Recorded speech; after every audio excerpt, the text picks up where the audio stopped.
उसे तो कस्टडी में भेजा गया था। फिर यह क्रिमिनल एडवोकेट अचानक जज के सामने कैसे आ गई? और पुलिस को इसकी भनक तक क्यों नहीं लगी? आरती अपनी मां अंजलि को सलाखों के पीछे नहीं देख पाई। वह जज साहब से एडवोकेट अंजलि अवस्थी के वेश में मिलती है। जज साहब हैरान हो जाते हैं और कहते हैं, तुम्हें तो मैंने कस्टडी में भेजा था, तुम यहाँ कैसे? तब वह बताती है कि जो पार्टी में थी वह एडवोकेट अंजलि नहीं बल्कि उनकी बेटी आरती यानी मैं हूँ। यह सुनकर जज साहब हैरान रह जाते हैं कि तुम तो बिल्कुल एडवोकेट अंजलि जैसी दिखती हो। आरती कहती है, पनिश मी, मैं ही इस सब की जिम्मेदार हूँ। वहीं दूसरी तरफ माफिया डॉन और मंत्री सभी दामोदर और गिन्नी की रिंग सेरेमनी सेलिब्रेट कर रहे हैं। असल में यह अंजलि को जेल भेजने की खुशी में रखी गई पार्टी है।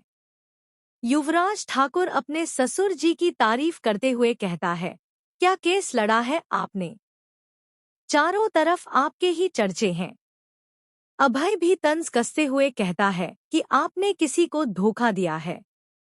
वह अंजलि और अपने भाई अमन के लिए उस पार्टी में अपने पापा से कहता है, वाह पापा, आपके जैसा चरित्र वाला दूसरा आदमी इस दुनिया में नहीं है। और घर की बड़ी बहू, जो आज रानी मौजूमदार के नाम से जानी जाती है, आप उसी का केस लड़ रहे हैं।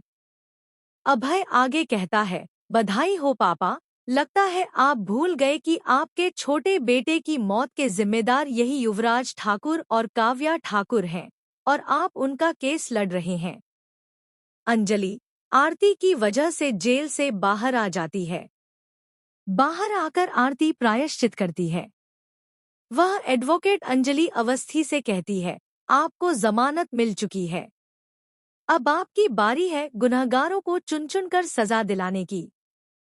सादिका अभय से कहती है, अगर तुम इसकी बात मान लो तो सारी प्रॉब्लम्स खत्म हो जाएंगी।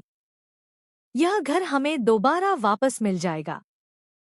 अभय गुस्से में कहता है, आप तो चुप ही रहिए। मैंने अपनी जिंदगी में बहुत से लोगों को अपने चरित्र की नीलामी करते देखा है, लेकिन आप उन सब से 2 कदम आगे हैं। हाँ, सादिका सिंह राजपूत, अगर नागिन भी आपके सामने आ जाए तो वह भी आपको देखकर शर्मा जाए। सादिका चिल्लाती है, तमीज से बात करो। अभय कहता है, क्यों?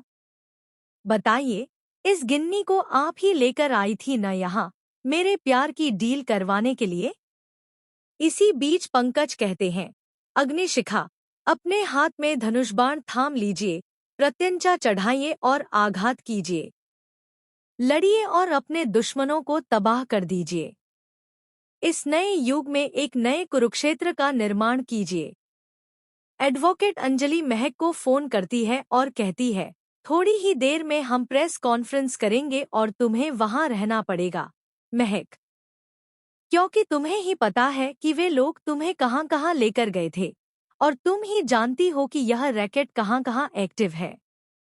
अब क्या महक प्रेस कॉन्फ्रेंस में सब कुछ बताएगी? क्या राघव अभय की बातों से जाग उठेगा या अब भी लालच में अंधा बना रहेगा?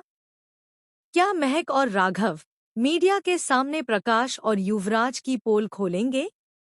अगर आपको ऐसे ही लेटेस्ट अपडेट्स चाहिए तो चैनल को सब्सक्राइब करना बिल्कुल भी मत भूलिए।